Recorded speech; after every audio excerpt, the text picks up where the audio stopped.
Persona 4 Golden is an astounding installment within the Persona franchise. From its great characters, good themes, fun story, and just overall fun gameplay that the Persona franchise would come to know in the future. And when it comes to Persona 4 Golden, it is really dubbed to be one of the most well-done series within the community, even better than Persona 5 to so many fans, which I can kind of see why that's the case. And Persona 4 Golden's biggest issue when it first came out is that it was only released specifically on the PlayStation Vita, and we know how that went as time goes on. And then as years went by, we would eventually get Persona 4 Golden along with the other Persona franchise installments to Xbox, PlayStation 4, Nintendo Switch, and Windows, which means you can play the games on Steam. And Persona 4 Golden has now gotten a widespread likability from a lot of the non-Persona fans, and for those that have been begging for Persona 4 Golden to finally be on other major consoles.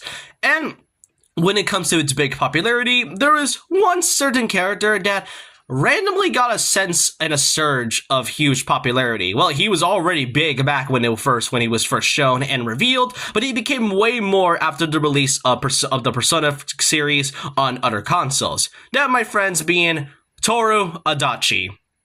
Adachi. Adachi!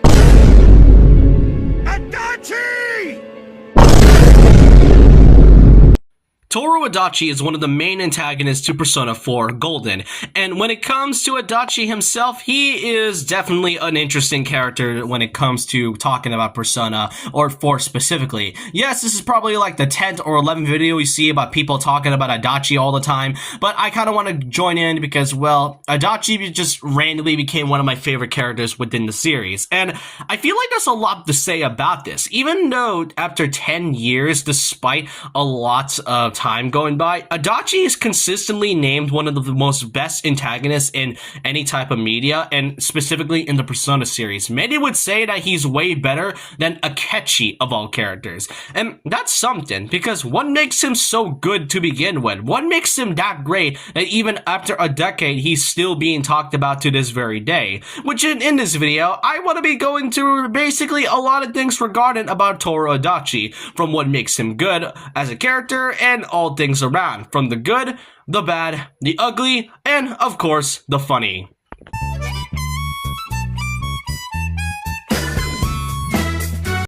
Now, what makes Adachi such an interesting and good character was when we first meet him. Adachi is a character when he first appears is somebody who doesn't really take his job seriously as a police detective. He and Dojima, the uncle who is taking care of you in Inaba, is essentially somebody who really wants Adachi to take his job seriously. And whenever he tells any types of jokes, Adachi tends to either get hit in the face or mostly is told to get shut off or try to take his job seriously by Dojima. And as time goes on, you usually see Adachi every now and then. You would then also talk to him with his social link in May 13th, which, funny enough, in the original Persona 4 game, he didn't exactly have a social link, which is interesting despite his major role later on within the game. When it comes to Adachi, he also has a strange tendency to make crack jokes and puns, which fails miserably, has a really fondness of cabbages, which is the equivalent to Akechi's whole fondness of pancakes and whatnot, and he seems to be pretty supportive of you, and he tends to accidentally bring out,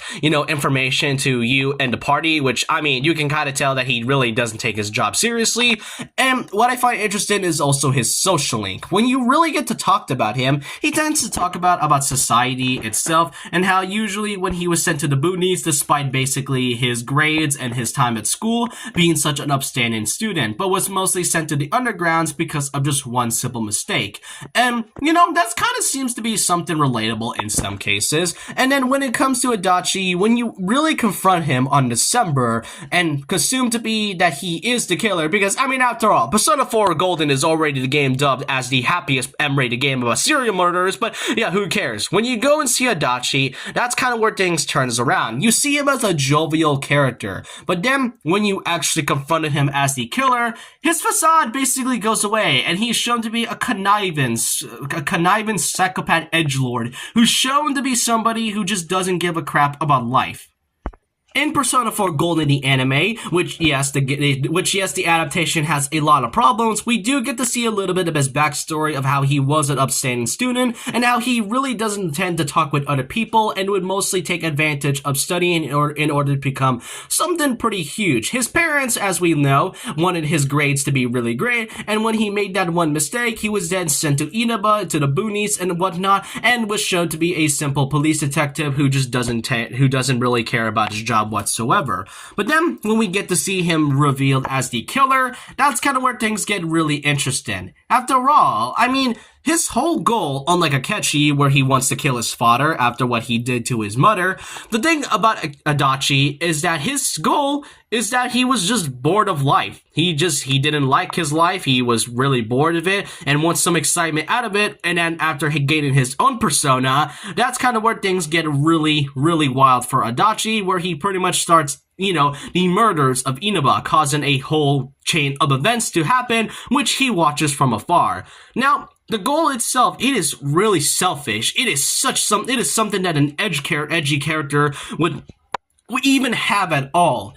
But at the same time, it's really great. Yeah, his goal is stupid and it's such a dumb thing, but that's kind of what makes him really good. He doesn't have to have a complex goal. As much as I love Akechi, Adachi is by far not better than Akechi of all things, just because he isn't just somebody who, doesn't have much of a complex backstory. I mean, yeah, I did explain that his parents wants him to be really, really great and have his grades go up in school, and him doesn't have that much of a social life with other people back in his school days. And then whenever he gets to Inaba, he just doesn't take his life seriously. But whenever he got his persona, that's kind of when his life turns around, and that's where he gets the fun out of it. That's what I find really great about Adachi. Not to say that I relate to him, honestly. If anything, I still find his goal really dumb, but that's what makes it really enjoyable.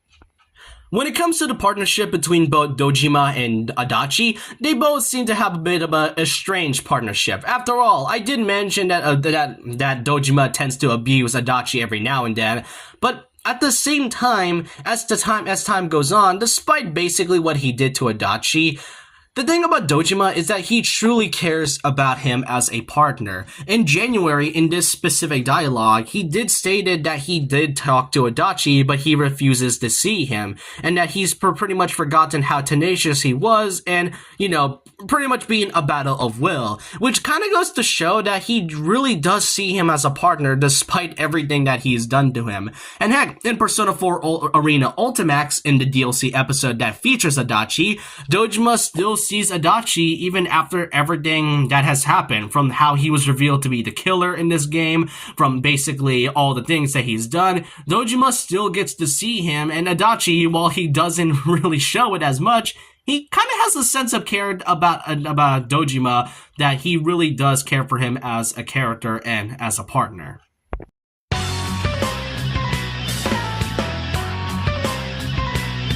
Then next up, we have to talk about the duality between both the protagonists Yu Narukami and Adachi, and how they're both similar in some cases. In a way, just like Akechi and Joker, they're two sides of the same coin.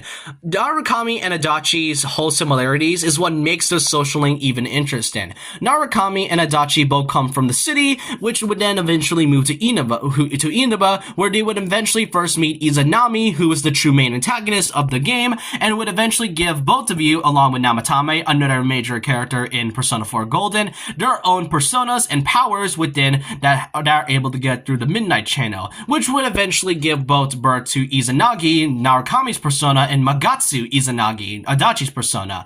And remember what I mentioned about his social link being really great? Well, that's because, we gotta take a little more in-depth about his arcana and what it is. Narukami and the investigation team's arcana represents the Fool, which represents innocence, divine inspiration, madness, freedom, spontaneity, inexperience, chaos, and creativity. And then we get to Adachi's social link. Like I mentioned, his social link wasn't really a thing in the original, but in Golden, he represents the gesture. And you may have noticed that his Arcana card has the number 0 in it. And you've noticed that the Fool also has a number 0 in it.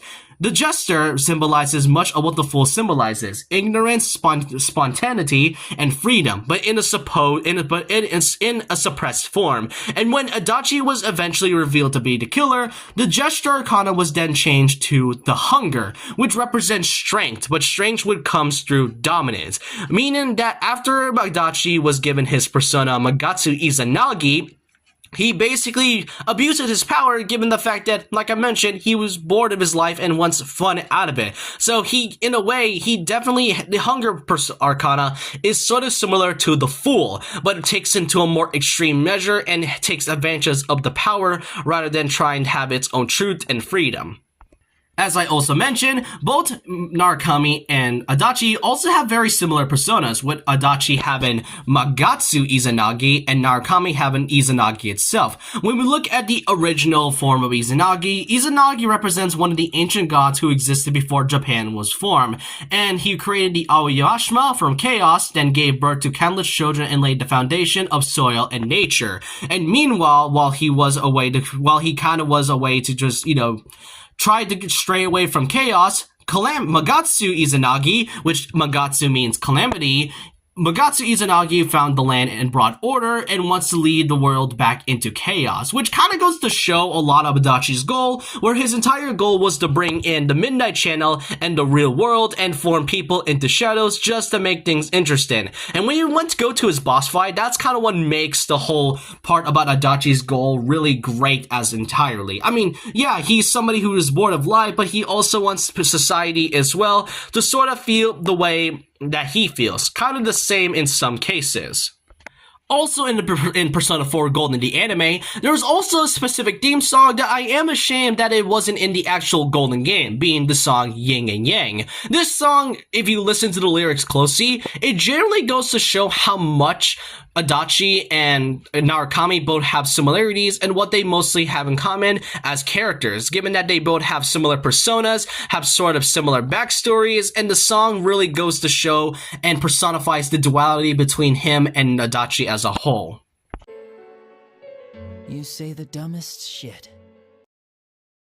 Now, of course, despite the really great qualities, we also have to talk about the funny that resides around Adachi, that being the memes. This specific image alone kind of personifies Adachi as a whole. Even if you've never played Persona or played Persona 4 Golden, you would know that this image is randomly around the internet just because of this image alone. Given that Persona 4 is now finally on major consoles nowadays, along with PC itself, this image pretty much flowed around the internet, and you got in some hilarious edits. You got Joker Society Adachi, Ninja Gamer Adachi, Bald Adachi, low quality true Adachi, and with Persona 4 Golden coming to PC, it would also be modded into some cases, such as able to play as Adachi in Persona 4 Golden, Romance Adachi, playing as Adachi and replacing Happy Chaos model with Adachi in Guilty Gear Strive. And then we also got Joker's model being replaced by Adachi in Smash Ultimate. And of course, we can't forget the funny things about him being dubbed as the Cabbage Man, the equivalent to basically Akechi's whole pancakes.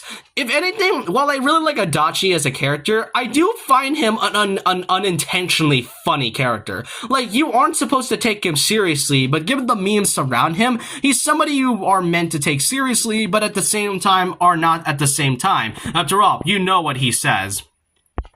Overall, after everything I pretty much see surrounded around the character, Adachi became one of my favorite characters of the Persona series, next to others such as Akechi as villains. Like, I love both characters, but I feel like Adachi feels so much better than Akechi as a character. So, I really want to know your thoughts and opinions down below about this. What do y'all think of Adachi's character, and what do you think of him as a whole? Do you really think he's that much of a great character? Do you think he's a good edgelord and whatnot? And what makes him such an interesting character? If you don't find him interesting, then tell me why that's the case. Let me know your thoughts and opinions down below about this. And so with that, leave a like, comment, subscribe, hit the notification bell for more videos so I'm to follow my Twitter, and I'll see you guys next time. And remember this, once legend, always a legend.